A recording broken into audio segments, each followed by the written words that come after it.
We've done some things that have pissed some people off over time, and now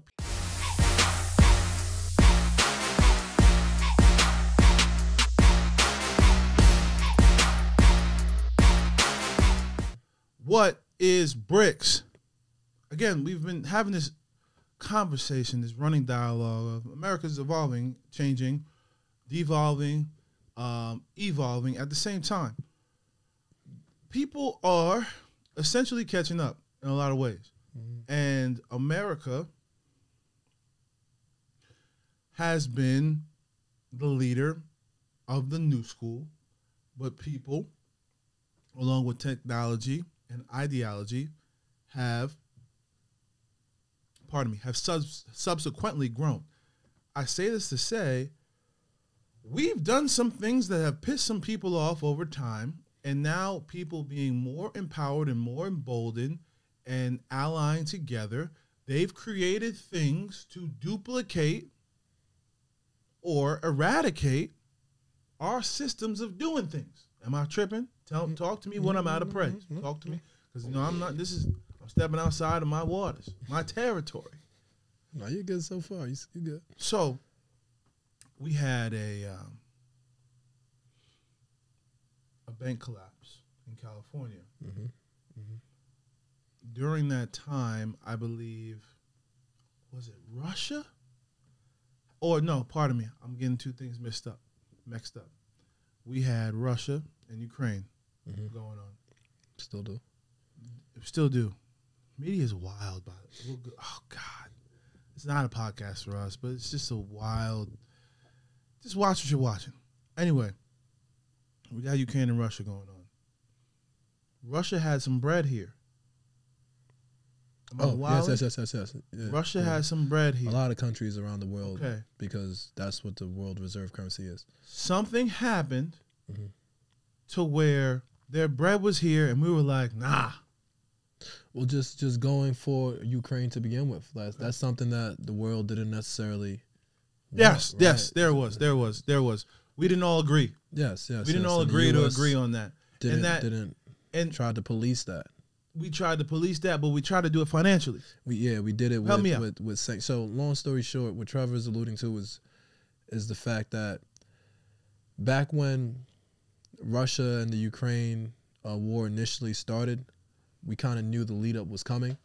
The world didn't want that, and as the U.S. being the superpower, sometimes we govern and put our noses in multiple places. And with that said, we put economic sanctions and rules and tariffs and bans and this, that, and the third on Russia. And Russia was like, well, hold on now. We weaponized foreign policy. Capital. Yeah, we weaponized the dollar. And as soon as you weaponize the dollar, it was like, hold on. Every country's looking like, if you could just shut off what are you going to do to us? Exactly. If you could shut off our money supply or use your... Because for everybody listening, when you have a world reserve currency like the U.S. has, that means that trade from, any country is settled in dollars. When you're buying oil and these commodities, it's being done and traded in dollars. International companies are coming to you as a central bank, and their dollars, their currency, is pegged against yours. So once you're the standard for money, that gives you a lot of buffer, because everybody's buying your money, and that props your money up, right? So being the world reserve currency is the reason we were the superpower for the longest. So once that happened, everybody's like, hold on, the U.S. is able to tell us what we can and cannot do, and they could just shut it. Before this happened, the U.S. never weaponized and put economic sanctions like we've seen like this on Russia or on any country. And since they officially broke that barrier, like, okay, we could use this. I know we always could have, but nobody ever thought that we would.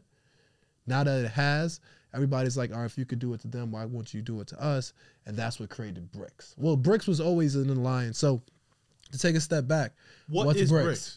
BRICS is an alliance between the nations B, Brazil, R, Russia, I, India, C, China, S, South America. That's the acronym BRICS, right? All of South America? South America. They Not have- America. Sorry. So South Africa. Sorry. South Thank you. Africa. Thank you for correcting me. South Some powerful Africa. It's a powerful South union. Africa. So Brazil, Russia, India, China, South Africa, right? They are bringing their powers together to move as an alliance, right? Creating their own capital. Now, what they're doing is they're looking at a couple things, right? They're looking at, because it's not just as simple as creating their own capital. Like they're taking it one off the gold. The gold has been taken off the gold standard. The dollar was taken off the gold standard years ago. Hence the reason we were able to print it freely. That's a whole nother podcast. But Oh my God. it's a whole nother podcast.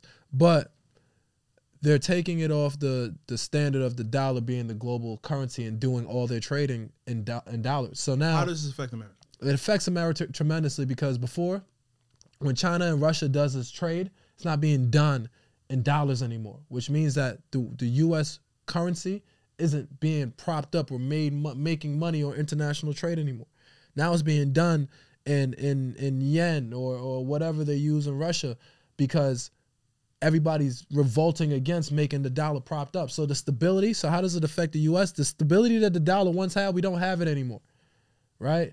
The extra flow of capital, because every other country is trading in our global currency, we don't have anymore. We don't have that room for buffer anymore. The dollar isn't as strong as it once was from a global standpoint, and it continues to lose global market share, right? And now let's take it a step further, right? Let's take it a step further. These countries are recruiting more people.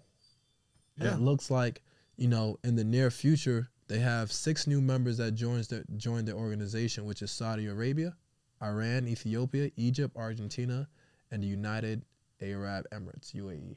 What's this mean? This means they just got more powerful, right? Because now you have the oil tycoons with Saudi Arabia, UAE there. You're going to have majority of not majority, let me pick my words wisely. And again, remember, everything we're talking about is for educational purposes only. It's not direct financial advice or solicitation, even though we're not giving investment advice. But please use this information to invest your money wisely, because what's the point also? Look at diversification of your money. A lot of times we invest only in the U.S. and we only look opportunities here. You might want to start being a little bit more global in your investment outlook, right? So that's one of the main points of this. And also start to be a little bit more conservative with how you save your money, because the U.S. may have some rougher roads ahead of us. Anything Right. in this podcast is not direct financial advice from Awoye Capital or Jordan Awoye at all. It is just entertainment. Yes. You can find Jordan Awoye at awoye.info. What is it? No, info@awoyecapital.com. Info@awoyecapital.com. Yes. Go ahead. All right. So we give that information It's only because entertainment. inflation, interest rates, what's happening in the world right now, there's a lot we're not talking about. There's a lot. And we're going to keep this simple, top level. Again, this is just introductory to what BRICS is and how we could possibly, over time, see currency become more of a global thing, and the shift. As always, in we're the looking for new ways for us to grow and give our listeners the hidden opportunity. So our partners at the Languages of Money e-course has given us an exclusive 25% off to their flagship financial literacy e-course that gives you gems on credit, debt, money, and the whole nine. So go to thelanguagesofmoney.com, use the discount code, the hidden opportunity, and keep growing with us. Let's work. world from how it will affect you from a global standpoint. Oh, so like you got to think about how it affects you, right? 40% of the world's crude oil, right, is imported from like Asia. Asia is one of the 3rd largest economies. You have 90% of oil trade right now that used to be conducted in dollars. Now more and more of it is being handled in Chinese yen and the Russian rupees, right? India, for instance, has started to pay Russian oil imports in yuan, and China has begun using the yuan to pay Russia for most of its energy imports in the first quarter of 2023. Why is this so relevant? You're starting to see more and more countries internationally not use the dollar, and that tremendously hurts us, because once you start taking away the fact that the dollar is pegged to oil, to commodities, to gold, what's propping up the dollar that gives us our value? Remember, what's an asset? An asset is what somebody's willing to pay or do for something. If nobody's willing to pay for your demand. Exactly, supply and demand. Why is the peso valued at a different rate than the dollar? Well, because the dollar had more range and ability than the peso. But if people stop looking at the dollar that way and it starts to lose its range, what's the value of it? Considering that we have the highest debt we've ever seen. Currently today, 2023, the U.S. has the highest debt globally that we've ever seen, and domestically as a country. Going into, I know we don't talk politics here, so we're not going to talk presidential potential elects, but we will talk about how does the unrest politically and this year's coming up, because it's going to be a poop show next year, in terms of our election cycle and everything going on, and we have the primaries going on right now. How does this year's election cycle affect us financially going into 2024 and then throughout the decade, essentially? Because our next president of the United States, of the free world, quote unquote, that's going to run us, to the end of the decade, to 2024 or 2028. So how does whatever political party or affiliation they are, man, woman, whatever, how does that going to affect us going into 2030? Tremendously, because whether people know it or not, money, capitalism is so much tied to politics and laws, regulations, geopolitical relationships, right? Remember, when I tell you what GDP is, gross domestic product, the country's ran like a business. All that means is that tracks how much money is going out, exports and imports. That's how countries make their money. That's how the world kind of flows. What resources do you have, and what are we willing to pay for to trade for it? Research and products and services. So now, from country to country, in terms of political relationships, alliances, enemies, right? Sanctions. Who are we able to do business with? A lot of our favorite products are made in China. Favorite clothes made here. We get oil from this place. You get oil from that place.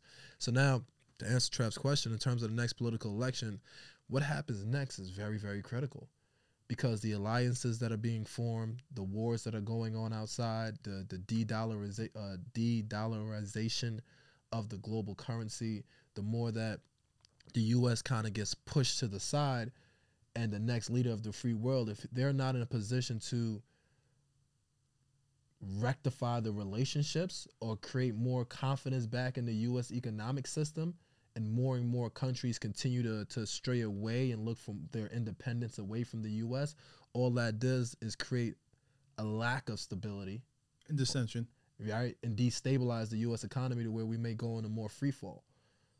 And that has a big part to do with it. So in terms of political relationships, again, negotiating from a war perspective, the economic sanctions, oil, commodities, reserves.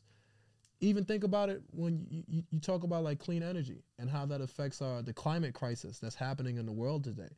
AI, research and development in terms of innovation for new jobs in the next workforce. The job market in general. Yeah. From having international students, who's going to produce these phones? Who's going to produce these AIs, these chips? Are we going to have more silent wars, because we act like we're not in a war with China, but we have literally a cyber war where every day you're looking up is a data breach here or there, and we're coming for each other. So the next presidential election is going to be tremendous for the safety of our country, for the stock market itself, in terms of whether we continue to grow, we start to stagnate, and the market flattens out. The interest rates, because also, when you talk about inflation, when the U.S. is, because it still is, the world's reserve currency, and you have money being printed at such a high rate, the effect of so much money being printed isn't as bad when the whole world uses your currency. But if the world stops seeing value in your currency starts that inflation before, because you printed out maybe 15%, it should be at 15%. But then after it went to other countries. So now the world is at a high inflation rate. If you look at it, the world right now, it's not just the US at high inflation. It's the UK, it's Africa, it's China. We all have high inflation because that's what's tied to the dollar, right? But if people get off the dollar more and more, the inflation internally goes even higher, right? So it's going to be very interesting in terms of politics, and we'll I don't want to say leave it there because there's so much to talk about, but from a top level perspective, the political landscape for next year and how it ties in with BRICS, and then you got to also remember, more and more countries. This isn't something like a one-time conversation. This is something that's growing bigger and bigger and bigger. There's more BRICS. There's more countries joining that alliance, like I just told you, right? And you have more Some countries. people listening. BRICS where? Where are the BRICS? So I digress. It's only entertainment. But there's other conglomerates and allies forming. Like there's other things other than BRICS that I don't know about that I have heard are happening, and I really so. We're going to end here because that was the basis of the podcast is what is BRICS and how can it affect us and why it is a thing. And that's why I gave you the broken down version of this. And we'll expand on, again, for us, for the first time ever, and it sucks that we're the 20, 30, 40-year-olds going through this time period because up until this point, it's been kind of a smooth. It's been a ship that's been based around us. And what I mean by that is America was the thing. And right now technology can't grow to the point it is where we can expect ourselves to just be the superpower anymore. And what I mean by that is you alluded to it, and we'll go into it in other podcasts. There is an information war. Yes. But there's also a technology war. When everything's so accessible to you, the main point of war is let's drop this bomb and it could end everything. And no one wants to do that because that means we all dying. God forbid we have a World War III. This country's over. Yeah, I mean this world's over. Yeah, because it's not. You have too much at your every country. Every country has too much at their hand where they could be like, "Yo, cool, we're going boom, boom, boom, boom, it's over. This whole country's a crater." So you have to fight your wars differently. It's like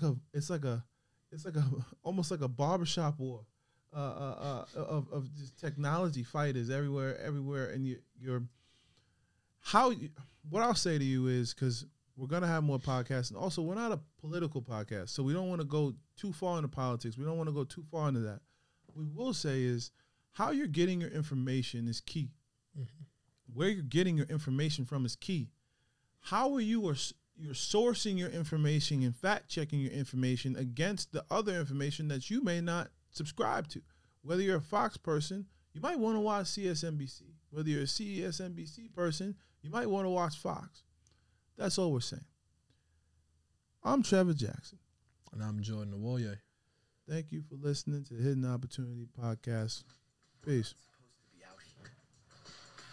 As always, we're looking for new ways for us to grow and give our listeners the hidden opportunity. So our partners at the Languages of Money e-course has given us an exclusive 25% off to their flagship financial literacy e-course that gives you gems on credit, debt, money, and the whole nine. So go to thelanguagesofmoney.com, use the discount code, the hidden opportunity, and keep growing with us. Let's work.